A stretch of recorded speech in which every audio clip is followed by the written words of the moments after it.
नमस्ते, म डाक्टर अंशुल राज Bhandari, consultant orthopaedic surgeon, हाल बिएनबीमा कार्यरत छु सन् 2014 देखि। आज हामी तपाईलाई केही जोर्नी सम्बन्धी समस्याको बारेमा केही जानकारी दिन चाहन्छौँ। सो जोर्नी सम्बन्धी समस्या के हो त? सबसे सामान्य जोर्नी सम्बन्धी समस्या भनेको चाहिँ हड्डीको जोर्नी खिने समस्या हो, जसलाई चाहिँ हामी ओस्टियोआर्थराइटिस भन्छ र त्यो चाहिँ मुख्य गरी चाहिँ हाम्रो मेनली घुँडाको जोर्नी चाहिँ मुख्य गरी असर गर्छ र अर्को चाहिँ हाम्रो कम्मरको जोर्नीमा पनि असर गर्छ। तर आज हामी मुख्य गरी चाहिँ घुँडाको जोर्नीबारे असरको कुरा गर्छौँ। अब घुँडाको जोर्नी किन खिन्छ भन्ने यसको कारण चाहिँ मुख्य कारण त एउटा चाहिँ एज रिलेटेड, जुन चाहिँ उमेर अनुसारको चाहिँ एउटा शरीरमा आउने चेन्ज हुन्छ। अर्को विभिन्न किसिमको बाथ रोग जुन भन्छ हामीले, त्यो बाथ रोगले गर्दा पनि घुँडाको जोर्नीहरूमा चाहिँ समस्या आउने र बिस्तारै जोर्नी चाहिँ खिँदै जान्छ। अब जोर्नी खिँदै जाँदापछि चाहिँ तपाईँको पहिलो लक्षण भनेको तपाईँलाई हिँड्नमा गाह्रो, दुखाइ, राति सुत्दाखेरि दुखाइ हुने, सिडी चढ्दा झर्दा समस्या उत्पन्न हुने, घुँडाहरू कहिलेकाहीँ सुन्नेर आउने, स्वेलिङ हुने, थिच्दाखेरि छुँदाखेरि दुखाइ आउने र जोर्नीमा चाहिँ कहिलेकाहीँ चाहिँ आवाज पनि आउँछ।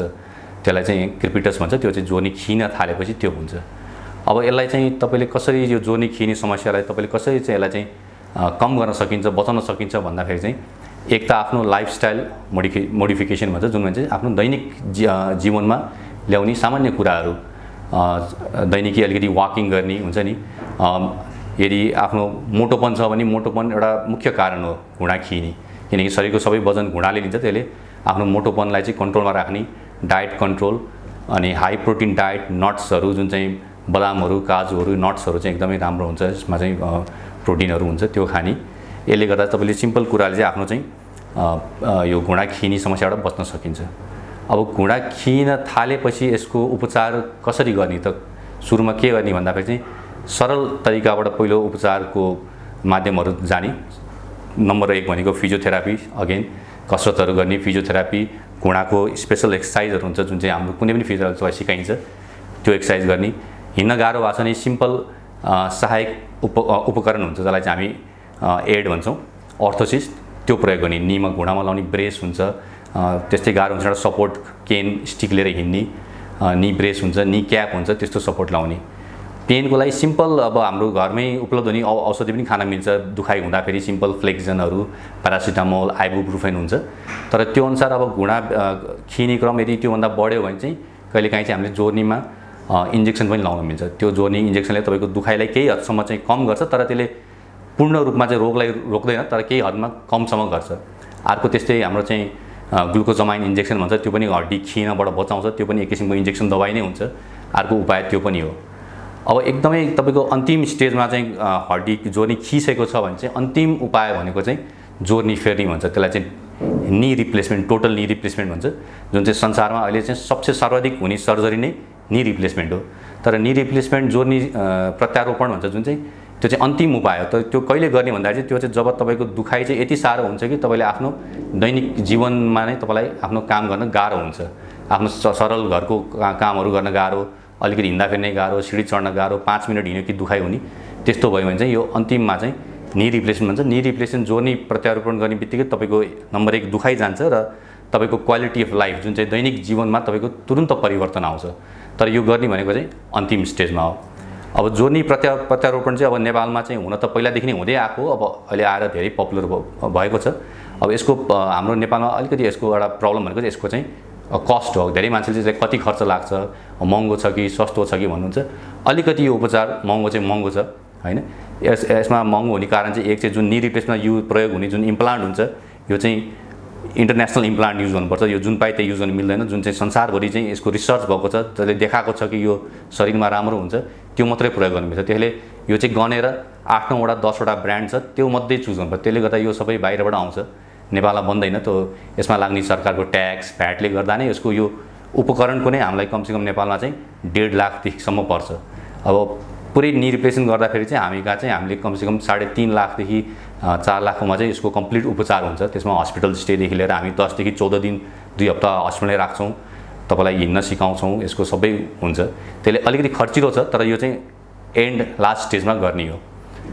अब यदि जोर्नी खिने तपाईँको पहिलो स्टेजमा सुरुको टाइममा चाहिँ अलिअलि जोर्नी खिन सुरु भएको छ र तपाईँ घरमै यसको चाहिँ सरल उपचार गर्न चाहनुहुन्छ, यसलाई चाहिँ योभन्दा बढी नबिग्रियोस् नबढोस् भन्न चाहन्छ नि, सरल तरिका भनेको एक त जोर्नीको एक्सर्साइज हुन्छ, घुँडाको एक्सर्साइजहरू हुन्छ, घुँडा खुम्चाउने सिधा गर्ने एक्सर्साइज हुन्छ। अर्को चाहिँ क्वाड्रिसेप स्ट्रेन्थनिङ एक्सर्साइज हुन्छ। क्वाड्रिसेप भनेको हाम्रो तिघ्राको मासु हो, जुन चाहिँ हामीलाई हिन्नमा एकदमै मद्दत गर्ने मासु हो। यो मसलको चाहिँ सिम्पल एकदम सरल एक्सर्साइज हुन्छ। खुट्टालाई हावामा उठाएर राख्ने, सुतेर गर्दा पनि हुन्छ, बसेर गर्दा पनि हुन्छ। म अहिले बसे जस्तो गरेर खुट्टालाई उठाएर राख्ने हावामा र कमसेकम मिनिमम 10 सेकेन्डसम्म गनेर राख्ने। त्यो गर्ने बित्तिकै तपाईँको तिघ्राको मासु चाहिँ कडा भएर आउँछ। त्यसको मतलब त्यो मासु चाहिँ एक्टिभ भइरहेछ। यो सिम्पल एक्सर्साइज हो। त्यो चिज चाहिँ तपाईँले दैनिकी घरमा बिहान बेलुकी 10-12 चोटि गर्दा चाहिँ सरल उपचार गर्न सकिन्छ। अर्को भनेको चाहिँ अब कहिलेकाहीँ सुजन छ, स्वेलिङ छ भने चाहिँ घरमा चाहिँ सिम्पल त्यो क्रेप ब्यान्डेज अथवा घुँडामा लाउने पट्टी हुन्छ, त्यो लाएर चाहिँ हिँड्ने, सिडी तलमाथि कम गर्ने र चढ्नु पर्यो भने पनि केही सपोर्ट लिएर अथवा स्टिक लिएर अथवा नी क्याप लाएर गर्ने। अर्को स्वेलिङहरू छ भने कहिलेकाहीँ चाहिँ हाम्रो जुन हट वाटर ब्याग, तातो पानीको ब्याग हुन्छ, त्यसले चाहिँ सरल उपचारले आफ्नो तिघ्रामा घुँडामाथि सेक्यो भने बिहान बेलुकी त्यसले पनि दुखाइहरू कम गर्छ। अब अर्को जोर्नीमा चाहिँ घुँडापछि, अब घुँडा चाहिँ सर्वप्रथम नम्बर पहिलो जोर्नी हो जुन चाहिँ जोर्नीमा समस्या आउनेमा चाहिँ घुँडा चाहिँ धेरै असर गर्छ। अर्को दोस्रो असर पार्ने जोर्नी भनेको चाहिँ हाम्रो चाहिँ कम्मरको, जसलाई चाहिँ हिप जोइन्ट भन्छ र यसको जोर्नी चाहिँ घुँडाभन्दा अलिक फरक हुन्छ। यसको चाहिँ जोर्नी चाहिँ गेडी हुन्छ, गेडी चाहिँ घरमा गएर बस्छ हैन, र यसको खिने प्रक्रिया र यसको खिने कारण चाहिँ घुँडाको भन्दा अलिक फरक हुन्छ। अब यसको नर्मली किन यो जोर्नीमा समस्या आउँछ भन्दाखेरि एक चाहिँ बच्चाहरूमा इन्फेक्सनहरू हुन्छ, जोर्नीको इन्फेक्सनहरू हड्डीहरू पाक्यो भने चाहिँ जोर्नीहरू बिग्रिन्छ र त्यो पछि उमेर अनुसार बढ्दै गएपछि जोर्नी आफ्नो नर्मल ग्रोथ हुँदैन र बिस्तारै जोर्नी खिन थाल्छ। एउटा त्यो भयो। दोस्रो भनेको एक्सिडेन्ट, धेरै एक्सिडेन्ट केसमा फ्र्याक्चरहरू भएपछि पनि जोर्नी खिन्छ।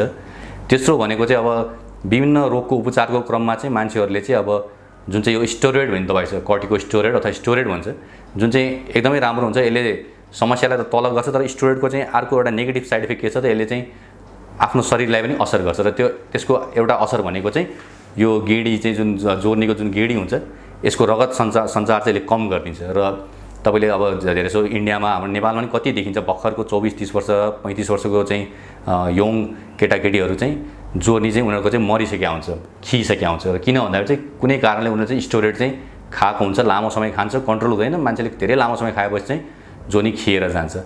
अब यसको पनि तपाईँको सुरुमा चाहिँ जोर्नी खिने लक्षण भनेको कम्मरमा चाहिँ सुरुमा पेनबाटै सुरु हुन्छ, दुखाइ नै हो नम्बर 1।